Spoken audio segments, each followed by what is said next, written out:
ഇന്നത്തെ വീഡിയോയിൽ നമുക്ക് കുറച്ച് ജീവികളെ കാണിച്ചു തരാവേ.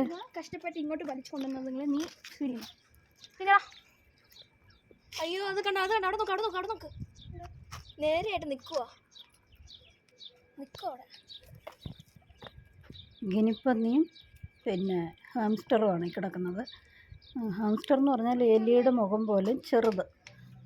ഗിനിപ്പന്നി ഇച്ചിരി വലിപ്പമുണ്ട്, മുയലിൻ്റെ ഷേപ്പും ഇച്ചിരി വലിപ്പമുണ്ട്. പന്നികളൊക്കെ ഓടി വരുന്ന പോലൊരു ഓട്ടമൊക്കെ ഉണ്ട്. 4 കാലിൽ ദേഹം ഇച്ചിരി പൊങ്ങി നിൽക്കുകയോ നടക്കുകയൊക്കെ ചെയ്യുമ്പോൾ. പക്ഷേ ഹാംസ്റ്റർ ഇച്ചിരി കൂടെ എലിയുടെയൊക്കെ ഒരു ഷേപ്പ്. പക്ഷേ വാലൊന്നും അങ്ങനെ ഇല്ല, ഹാംസ്റ്ററിൻ്റെ പോലെ തന്നെ. ഹാംസ്റ്ററും ഗിനിപ്പന്നിക്കും വാലൊരു പോലെയൊക്കെയാണ്, ചെറിയ വാലൊക്കെ ആയിട്ട്. കാണാൻ രസമുണ്ട്. അതിൻ്റെ അമ്മ അതിനെ ഒരെണ്ണം ചത്ത് കിടക്കുന്നതിൻ്റെ കുഞ്ഞായിരിക്കും അത്. ഏതോ കടി കൂടിയിട്ട് എങ്ങാണ്ട് ചത്ത് കിടക്കും അവിടെ. ഇവിടെയൊക്കെ വന്ന് കിടപ്പുണ്ട്. അവിടെ നമ്മൾ അതിനകത്ത് ഇഷ്ടംപോലെ ഒരു തീറ്റ ഇട്ട് കൊടുത്തിട്ടുണ്ട്. നമ്മൾ ഫ്രഷായിട്ട് പറിച്ച് കൊടുക്കുമ്പോൾ അവർ ഓടി വരും. ആളനക്കമൊക്കെ കേൾക്കുമ്പോൾ പെട്ടെന്ന് ഇണങ്ങുന്ന ജീവിയാണെന്ന് തോന്നുന്നു. അടുത്തോട്ട് ഓടി വരുന്നുണ്ട്. പെട്ടെന്ന് വന്ന് മേടിച്ച് കഴിക്കുന്നുണ്ട്. മുയൽ തിന്നും പോലെ തിന്നുന്നു. ഞാനത് രണ്ടിനെയും കൂടെ ഒന്നിച്ചിട്ടിരിക്കുന്ന ആദ്യമായിട്ട് കാണുക. മുയൽ പോലെ മുഖമൊക്കെ, കടിക്കുന്നൊന്നുമില്ല. ചെവിയൊക്കെ ചെറിയ ചെവി. കുറേ എണ്ണം ഇങ്ങനെ കിടക്കുന്ന കാണാനൊക്കെ രസമുണ്ട്. വളർത്താനൊന്നും അത്ര രസമുണ്ടാവും തോന്നുന്നില്ല.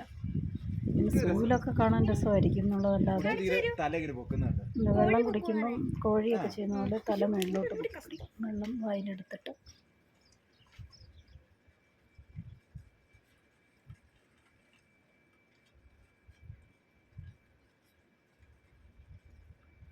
ഹാംസ്റ്ററിനേക്കാളും ഇച്ചിരി വലിപ്പം കൂടുതലുണ്ട് ഗിനിപ്പന്നിക്ക്. പിന്നെ വലിയ വ്യത്യാസമില്ല. നമ്മളത് ശരിക്കും നോക്കിയെങ്കിൽ അതിൻ്റെ മുഖത്തിന് ഒരു എലിയുടെ ഷേപ്പാണ് ഹാംസ്റ്ററിന്. ഗിനിപ്പന്നിക്ക് ഇച്ചിരി കൂടെ വലിപ്പമുണ്ട്. ഇങ്ങനെ നമ്മൾ സൂക്ഷിച്ച് നോക്കിയാൽ നമുക്ക് വ്യത്യാസം മനസ്സിലാവുള്ളൂ. അങ്ങനെ രസമുണ്ട് ഇങ്ങനെ കാണാൻ. പക്ഷേ എനിക്ക് തൊടാനൊക്കെ അറപ്പാണ്. എന്തോ എലിയുടെ വർഗ്ഗം പോലെ ഇരിക്കുന്നതുകൊണ്ട്. ഇപ്പോൾ നാട്ടിലൊക്കെ വെള്ള എലിയൊക്കെ വളർത്തുന്നുണ്ടല്ലോ. ചിലർക്ക് അതുങ്ങളെയൊക്കെ തൊടാനൊക്കെ ഇഷ്ടമായിരിക്കും. ഞാൻ എൻ്റെ കാര്യം കേട്ടോ പറഞ്ഞത്. എനിക്കങ്ങനെ എന്തോ ഒരു ബുദ്ധിമുട്ടാണ്. നമ്മൾ സാധാരണ എലികളെയല്ലേ കണ്ടിട്ടുള്ളത്. കൊണ്ട് കുറേ ഉണ്ടായിരുന്നത് അപ്പുറത്തോട്ടൊക്കെ കിടപ്പുണ്ട്. ചൂടായതുകൊണ്ട് തണലത്തൊക്കെ പോയി കിടക്കുക. ഇതാണ് സാധനം. ഇപ്പം അടുത്ത സാധനം കാണാം ഇനി അടുത്ത വീഡിയോയിൽ.